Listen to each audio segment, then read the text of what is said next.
Aka, avvalambor traktor sizga buyursin. Xayrli bo'lsin, xaridingiz yaxshi kunlarga. Rahmat. Solis traktori to'g'risida ancha o'rgandingiz-a? Xuddi shuni. Ko'rib, videolarni ko'rib boshqa qilib, oxiri mana xudo xolasa bugun nasib etdi, xarid qildingiz. Bir qisqacha bir nima deya olasiz traktor haqida? Mana bizlarning bir kuzatuvchilarimizga, bizlarning guruhimiz a'zolariga, vatandoshlarimizga bir ikki og'iz bir Solis traktor haqida nima deya olasiz? Endi bu texnika haqida hammaning o'zini yarashga fikri bor, har kimning shaxsiy fikri bor. Mana o'sha insonlar fikri bo'yicha gapirmayman, o'zimning shaxsiy fikrim menga yoqdi.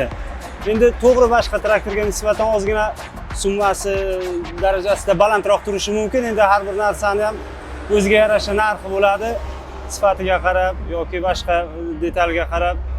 Endi kimga qandoq bilmadim, menga yoqqani uchun men o'zim xohishim bilan, o'zim ixtiyorim bilan shuni sotib oldim. Shundan bir foydalanaman degan maqsadda. Siz juda to'g'ri tanlov qilgansiz. Xudo xolasa mana servisi bo'yicha, ehtiyot qismlari bo'yicha umuman boshi dorimaydi. Zo'r tanlov qilgansiz. Xudo xolasa yaxshi kunlarga buyursin. Nasib. Shu traktor orqasidan yaxshi daromadlar qilib, baraka toping. Ilohim, aytganingiz kelsin. Yaxshi kunlaringizga sizlarga. Azizlar, shunaqa traktor sizlar ham olishni niyat qilgan bo'lsanglar, pastdagi nomerlarga murojaat qilasizlar. Nomerlarimizni qoldiramiz.